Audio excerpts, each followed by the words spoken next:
Imagine this. You're living in a quiet farmhouse in rural Ontario back in 1829. One evening, out of nowhere, rocks start slamming into the walls and windows. Fires break out in places that they shouldn't, like wet hay or on a roof in the rain. You hear heavy footsteps upstairs when the room is empty. And this goes on for almost 3 years. Welcome to Haunted History, Canada's Mysteries. My name is Jennifer Adams, and on this episode, we'll be discussing the Baldoon Mystery, one of Canada's most intense and well-documented poltergeist stories. The town of Wallaceburg in southern Ontario has deep roots going back to the early 1800s. Scottish settlers arrived in 1804, drawn by promises from Thomas Douglas, the 5th Earl of Selkirk, of fertile land and a fresh start in Canada. They settled along the Snai River in an area known as the Baldoon Settlement. Life was brutal. Malaria outbreaks, food shortages, freezing winters. By the 1820s, Lord Selkirk had abandoned the project, seeing it as a failure. But the settlers persevered, laying the foundation for what became Wallaceburg, incorporated as a village in 1875 and a town in 1896. Among those early families were Donald and Flora McDonald, who arrived with their young son John. John grew up in the harsh conditions, married a local girl, and by 1826 bought his own farm, a desirable lot that many neighbors coveted. One person in particular, an elderly woman, was especially bitter about losing that land. She approached John repeatedly, sometimes showing up multiple times a day, offering him money to buy it. He refused every time. Her visits grew less frequent until they stopped completely. With that behind him, the McDonalds focused on building their large frame farmhouse on the property. And that's when the strange events began. It started in October of 1829 in the barn. The women of the family and some neighbor girls were working inside, perhaps threshing grain or just chatting, when a heavy pole suddenly crashed down from the loft ceiling. They figured it was loose, one of those things in an old building. But minutes later, a second pole fell. They looked around. Nothing seemed wrong. Then a third came down, landing dangerously close. Terrified the barn might collapse, they ran out. They couldn't have known it, but this was only the start of 3 years of torment. Soon stones were thrown at every window, smooth ones, often wet as if pulled straight from the river running in front of the house. The barrage was so constant that windows were riddled with holes or completely broken and boarded up. Visitors weren't spared either.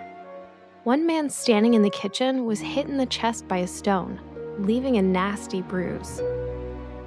Angry, he picked it up, took it outside, and threw it back into the river. Minutes later, another stone dropped from the ceiling at his feet. Wet, just like the one he had tossed. He grabbed his coat and left, fast. Other odd things piled up. The roof leaked on dry days. Strange noises echoed through the kitchen at night, like heavy boots stomping around. One time the whole property shook as if hit by an earthquake, so strong it rocked the house to its foundation. But when the McDonalds tried talking to the neighbors the next day, no one else had felt a thing. Small fires broke out all over, observed by locals like William Fleury, who saw flames manifest in 10 places at once. William Stewart reported seeing the barn catch fire while a large river stone flew through the door. No one around to throw it. Stewart also claimed to visit and watch a loaf of bread slide or dance across the kitchen table on its own. Word spread fast. Hundreds of curious people came from surrounding areas, hoping to witness the activity. The McDonalds even charged admission at one point, turning their farm into a tourist attraction. But things turned darker. A.H. Droulard, visiting in 1830, recalled a pot rising from the hearth and chasing a dog around the yard. No matter how fast it ran, the pot kept up.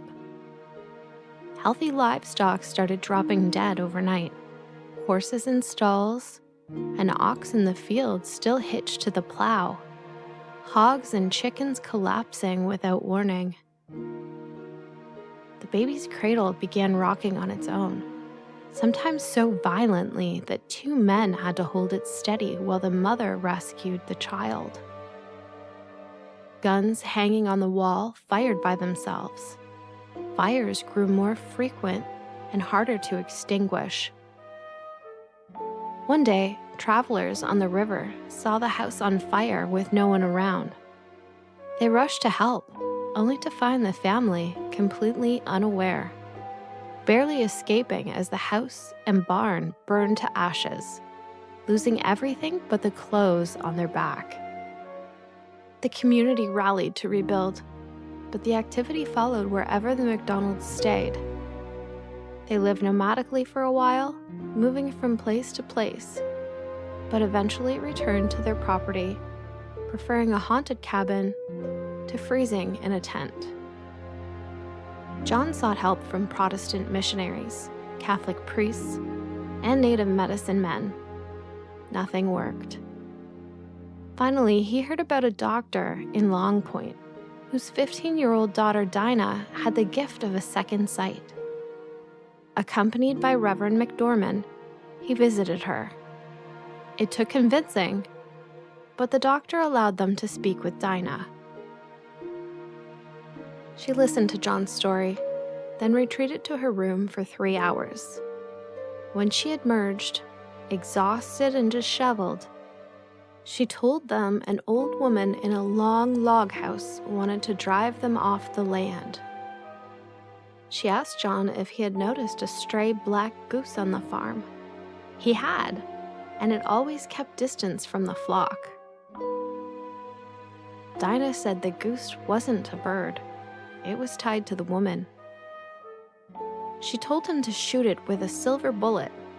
Lead wouldn't work, and the torment would end. John melted silver into a bullet, and the next evening he spotted the goose, aimed, and clipped its wing.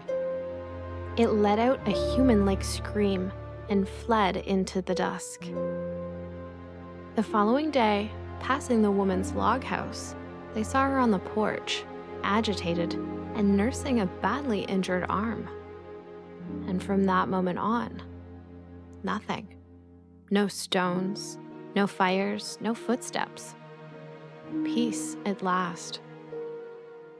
40 years later, John's son Neil wrote a book, interviewing 26 locals who had seen the events. It cemented the Baldoon Mystery as one of Ontario's most famous ghost stories. Skeptics call it a hoax for profit, but with so many independent witnesses, it's a tough one to dismiss. The Baldoon Mystery is one of those stories that stick with you. A mix of folklore, history, and the unexplained. Thanks for watching Haunted History, Canada's Mysteries. If you enjoyed this, give it a like, subscribe for more, and let me know in the comments what you think was behind it all. I'm Jennifer Adams, and I'll see you in the next one.